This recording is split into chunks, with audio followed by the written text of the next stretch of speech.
Alors, le président Cyril Ramaphosa a fait un discours très intéressant dans l'Assemblée générale des Nations Unies. Le président Cyril Ramaphosa, on parlera du Cuba et du Zimbabwe, merci infiniment d'être là, a réitéré l'appel à lever les sanctions contre Cuba et le Zimbabwe.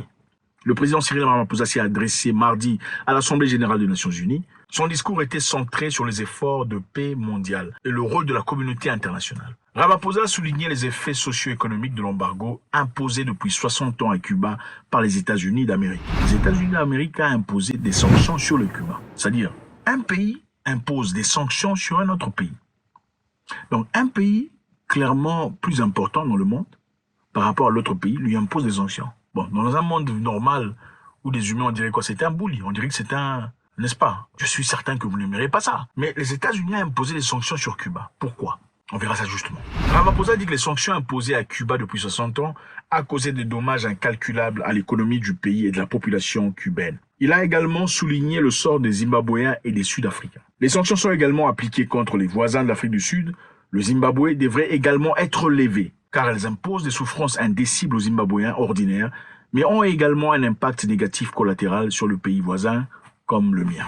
Évidemment, en Afrique du Sud, le fait que les Zimbabwéens soient sanctionnés, beaucoup viennent en Afrique du Sud, et comme vous pouvez bien vous imaginer, quand beaucoup de personnes viennent d'un autre pays voisin, dans votre pays, pour chercher une vie meilleure, il y a clairement, manifestement, compétition sur le plan emploi, sur le plan vie, qualité de vie, sur toute base. Donc, si vous venez chez nous et qu'il y a juste à peine assez pour nous nourrir, vous venez aussi pour vous battre pour cette nourriture, ça devient compliqué. C'est l'une des raisons de la xénophobie en Afrique du Sud. Maintenant, pourquoi les États-Unis ont sanctionné Cuba depuis plus de 60 ans? On doit quand même le savoir. Quelles sont les raisons? Bon, on sait que les gens, même si on est fâché contre quelqu'un, on ne peut pas rester fâché pendant très longtemps quand même. N'est-ce pas? À un moment donné, il faut arrêter. On se fâche contre une personne, on l'aime pas, mais à un moment donné, bon, écoute, je veux plus de lui, mais chacun garde sa distance. Mais la colère vive n'existe plus, n'est-ce pas? On va voir. Les États-Unis ont sanctionné Cuba, comme je l'ai dit précédemment, parce que les Cubains se sont levés pour leur liberté, un peu comme les Nigérians. C'est-à-dire, les Cubains ont décidé de renverser le président à l'époque, le président Batista, qui était soutenu par les Américains, dans le but de placer un gouvernement cubain qui priorise les intérêts des Cubains d'abord. Le président Batista avait ouvert le marché aux Américains. Donc les Américains, en d'autres termes, avaient tout le marché. En tout cas, marché de canne à sucre, marché de pétrole, marché de tout ça. Ils avaient tout ça là chez eux. C'était un peu comme chez eux. Mais le nouveau gouvernement cubain n'a pas aimé ça. En 1952, le général Fulgencio Batista, dictateur allié aux États-Unis, a mené un coup d'État contre le président Carlos Prio et a forcé Prio à s'exiler à Miami, en Floride. Batista a exilé Prio. Ceci a inspiré Fidel Castro à venir combattre Batista. Le mouvement des Castro du 26 juillet a mené à la révolution cubaine en décembre 1958. Il a nationalisé les banques américaines, les raffineries de pétrole. Bon, je me demande comment un pays peut aller dans un autre pays avoir des raffineries de pétrole. Hein. C'est quand même intéressant. Des plantations de sucre et de café. La CIA a commencé à planifier le renversement de Castro. Donc Castro est venu, il a renversé Batista, il a nationalisé les banques américaines, il a nationalisé les raffineries de pétrole, les industries de canne à sucre et de café. Ensuite, la CIA a commencé à développer un plan sur comment renverser Castro. C'est après cela, en 60, que les États-Unis ont commencé à imposer des embargos sur l'île. Cela, évidemment, a conduit Castro à tendre la main vers les Soviets. Vous comprenez? Fidel Castro est venu pour libérer son peuple, parce que les États-Unis avaient contrôle de l'île. Pour mon peuple, comme le font les Nigériens aujourd'hui, je viens renverser ce gouvernement pour que mes populations, mes frères, profitent du café, du pétrole, de tout ce qu'on a, qui était entre les mains des Américains à l'époque. C'est dans leur pays, c'est normal ou pas? C'est chez eux. Les Américains n'ont pas aimé ça. Ils ont fabriqué une fausse rébellion. Un an plus tard, le Cuba, sous le leadership de Castro, a défait une rébellion sponsorisée par la CIA dans le Bay des Pigs. Donc Castro a défait une rébellion sponsorisée par la CIA. Donc, comme les Américains n'aiment pas les défaites, ils n'ont pas aimé ça non plus. On a sanctionné le pays complètement. Autre dossier brûlant, Cuba, désormais dans l'orbite communiste, où Castro intensifie une propagande violemment anti-américaine. Le Pentagone et la CIA estiment qu'il y a danger pour les intérêts américains. Kennedy donne alors le feu vert à une opération préparée sous Eisenhower, un débarquement dans la baie des Cochons. Le résultat est une catastrophe. Kennedy et son équipe en endossent toute la responsabilité. Castro exulte, son prestige grandit.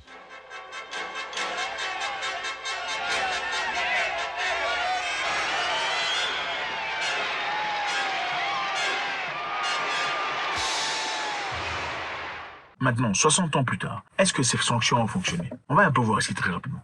Numéro 1. L'objectif des sanctions était quoi? L'objectif initial des sanctions, c'était de mettre la pression économique sur le pays. La pression économique pour pousser la population à se lever et se fâcher contre les dirigeants. Vous voyez un peu, s'il n'y a pas d'eau à boire, il n'y a pas de sucre, il n'y a pas de sel, il n'y a pas d'huile, il n'y a pas à manger, il n'y a pas de tout ça. La population se fâche, il n'y a pas de salaire, ça devient compliqué, il n'y a pas de papier hygiénique pour ceux qui utilisent le papier hygiénique. Tout ça là, la population se lève pour se fâcher, n'est-ce pas? L'objectif était de mettre la pression, espérant pouvoir pousser la population à se lever, un peu comme la CEDEAO a fait pour le Mali.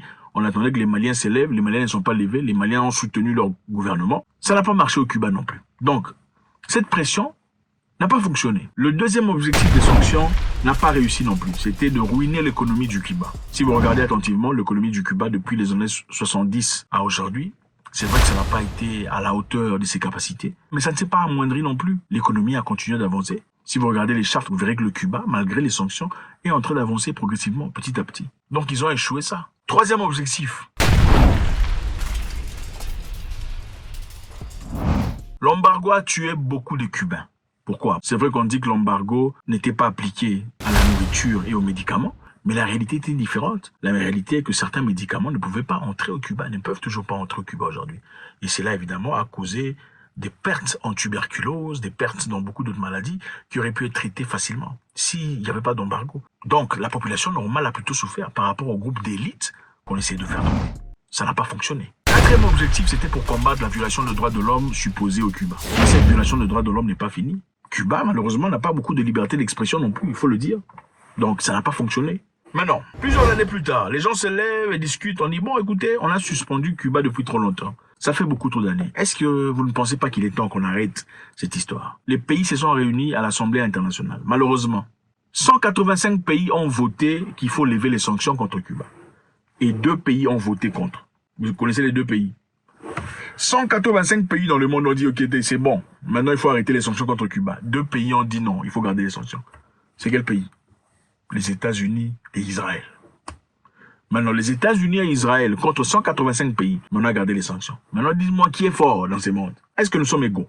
Si 185 pays peuvent dire non, enlevons les sanctions, 2 pays disent non, on va garder les sanctions sont toujours là. Est-ce que nous sommes égaux dans ce monde? Il y a des libertés, il y a la démocratie. Non, dites-moi la vérité. Est-ce qu'il y a la démocratie? Il n'y en a pas. Pourtant, au Cuba, beaucoup de choses avancent. D'abord, Fidel Castro lui-même a résisté. Il a survécu à 639 tentatives d'assassinat. 639 tentatives d'assassinat, ça n'a pas réussi. Protégé de Dieu ou très chanceux, à vous me le dire. Le Cuba évolue, c'est le pays le plus lettré du monde. En tout cas, parmi les pays les plus lettrés du monde. Beaucoup de journaux ne vous en parleront pas, mais c'est ça la réalité. Les gens sont intelligents au Cuba. Au Cuba, on a un médecin pour 150 patients. Un médecin pour 150 patients. En Angleterre, on a 2 médecins pour 1000 patients. Au Cuba, il y a un médecin pour 150 patients. En Angleterre, 2 médecins pour 1000 patients. Au Cuba, la santé est gratuite, l'éducation est gratuite, le logement est gratuit, la sécurité de l'emploi. C'est vrai que ce n'est pas comme New York, ce n'est pas capitaliste. Cuba n'est pas aussi bien que vous le souhaiterez seulement parce qu'on ne leur permet pas d'échanger avec les autres. Sinon, ils seraient très loin. L'objectif ici, c'est de montrer au monde que, regardez Cuba, si vous voulez être socialiste, regardez ce qui vous attend. Vous deviendrez comme le Cuba. Mais c'est pas ça la vérité. Il ne faut pas oublier que le Cuba est sanctionné depuis 60 ans. L'objectif est de vous montrer qu'il n'y a pas d'autre moyen alternatif d'évoluer et d'avancer, à part le capitalisme. Pourtant, regardez Kadhafi, ce qu'il a fait de la Libye. La Libye a avancé, mais ce n'était pas une démocratie. On ne veut pas que vous sachiez qu'il y a d'autres façons de réussir dans la vie. Alors, Ramaphosa a dit, trop c'est trop, il faut arrêter. Il faut arrêter ces sanctions inutiles et injustes contre ces pays. De même pour le Zimbabwe. Le Zimbabwe a été sanctionné parce que le président Robert Mugabe à l'époque a récupéré les terres venant des étrangers, c'est-à-dire des Anglais à l'époque, des colons à l'époque et leurs descendants, qui occupaient les terres zimbabwéennes. C'est eux qui étaient des fermiers, des producteurs, pendant que les Zimbabwéens de chaque jour n'étaient que consommateurs. Robert Mugabe a dit assez. Il faut prendre les terres et les départager, et vous les partagez en tout cas avec les autochtones. Comment ça se fait que vous déclarez Zimbabwéen, vous les Blancs, mais en réalité, tout l'argent que vous gagnez, vous envoyez en Angleterre? Êtes-vous vraiment Zimbabwéen? Vous ne l'êtes pas. Parce que si vous étiez vraiment Zimbabwéen, vous investiriez votre argent ici sur place, vous le placerez dans les banques, mais il n'y a pas votre argent dans les banques. L'argent que vous gagnez, vous envoyez à Londres. Vous n'êtes pas d'ici. Il a pris les terres et a donné les terres aux Zimbabwéens. Alors, l'Europe et l'Occident n'ont pas aimé ça. On a sanctionné Mugabe. Malheureusement, nos frères qui ont reçu ces terres, au lieu de travailler intelligemment, faute d'expérience ou d'intelligence monétaire, ils sont tous tombés en faillite. Incroyable, inimaginable. Additionné aux sanctions, ça a été tellement difficile. Mais Mugabe n'est plus là. On dit que les sanctions étaient là pour Mugabe, parce qu'il était méchant, dictateur. Mugabe n'est plus là depuis très longtemps. Les Zimbabwéens en souffrent. Voilà pourquoi ils sortent, ils quittent leur pays. Ce sont des gens très intelligents, les Zimbabwéens. Ils sont excellents. Mais il n'y en a plus. Ils quittent leur pays, ils vont soit à Londres, soit aux États-Unis, ou bien en Afrique du Sud. Et c'est l'une des raisons pour lesquelles on a vu, à faute de compétition en Afrique du Sud, il y a eu des explosions de xénophobie.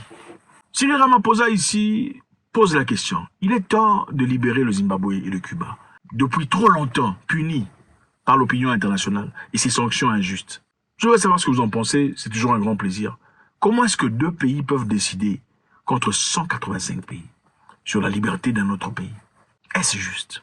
Votre contribution est très nécessaire. God bless.